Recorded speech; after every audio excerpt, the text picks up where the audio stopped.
মধ্যপ্রাচ্যের উত্তেজনাপূর্ণ পরিস্থিতির মধ্যে নতুন করে বড় ধরনের ক্ষেপণাস্ত্র হামলার শিকার হয়েছে ইসরায়েলের দ্বিতীয় বৃহত্তম শহর তেল আবিব।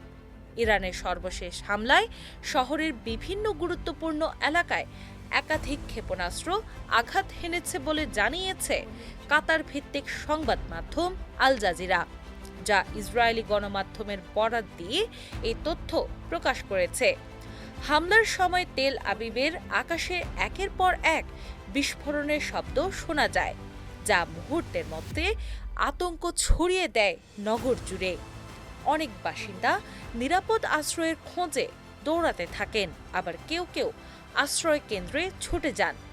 শহরের বিভিন্ন স্থানে সাইরেন বেজে ওঠে এবং জরুরি পরিস্থিতি ঘোষণা করা হয়। প্রাথমিক খবরে জানা গেছে, হামলায় বেশ কয়েকটি আবাসিক ও বাণিজ্যিক ভবন ক্ষতিগ্রস্ত হয়েছে।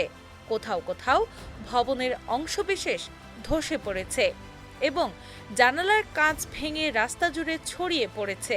বিস্ফোরণের তীব্রতায় আশপাশের এলাকা কেঁপে ওঠে এবং বিদ্যুৎ সরবরাহ সাময়িকভাবে বিঘ্নিত হওয়ার খবরও পাওয়া গেছে। ইসরায়েলের জরুরি সেবা সংস্থা মাগেন ডেভিড অ্যাডাম জানিয়েছে, এই হামলায় বেশ কয়েকজন আহত হয়েছেন এবং দ্রুত তাদের নিকটবর্তী হাসপাতালে নেওয়া হয়েছে। তাদের মধ্যে কয়েকজনের অবস্থা মাঝারি হলেও বেশিরভাগই প্রাথমিক চিকিৎসা নিয়ে স্থিতিশীল রয়েছেন।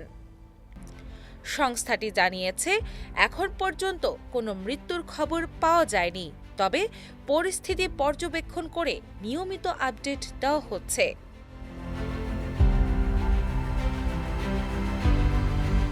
হামলার পরপরই ঘটনাস্থলে দমকল বাহিনী, পুলিশ ও উদ্ধারকর্মীরা পৌঁছে উদ্ধার তৎপরতা শুরু করে। সরাসরি সম্প্রচারিত ভিডিও ফুটেজে দেখা গেছে, একটি ব্যস্ত সড়ক ধ্বংসস্তূপে পরিণত হয়েছে। ভাঙা কংক্রিট, ছিন্ন বিচ্ছিন্ন লোহার কাঠামো এবং ক্ষতিগ্রস্ত গাড়িতে ভরে গেছে চারপাশ। কয়েকটি গাড়ি সম্পূর্ণ উল্টে গেছে, আবার কিছু গাড়ি এতটাই ক্ষতিগ্রস্ত হয়েছে যে সেগুলো চেনার উপায় নেই। একজন প্রত্যক্ষদর্শী জানান, হঠাৎ করে বিকট শব্দে সবকিছু কেঁপে ওঠে। আমরা প্রথমে বুঝতেই পারিনি কি ঘটছে, পরে দেখি চারপাশে ধোঁয়া আর ধ্বংসস্তূপ। আরেকজন বাসিন্দা বলেন, আমরা দৌড়ে আশ্রয় কেন্দ্রে যাই, বাইরে বেরিয়ে দেখি পুরো রাস্তা ধ্বংস হয়ে গেছে। কূটনৈতিক সম্পর্কেও পড়তে পারে। বর্তমান পরিস্থিতিতে বিশ্ব সম্প্রদায় গভীর উদ্বেগের সঙ্গে ঘটনা প্রবাহ পর্যবেক্ষণ করছে, কারণ সামান্য ভুল সিদ্ধান্ত বা অতিরিক্ত প্রতিক্রিয়া মুহূর্তের মধ্যেই পরিস্থিতিকে আরও ভয়াবহ করে তুলতে পারে। দিনা ইসলাম, বাংলাবাজার পত্রিকা।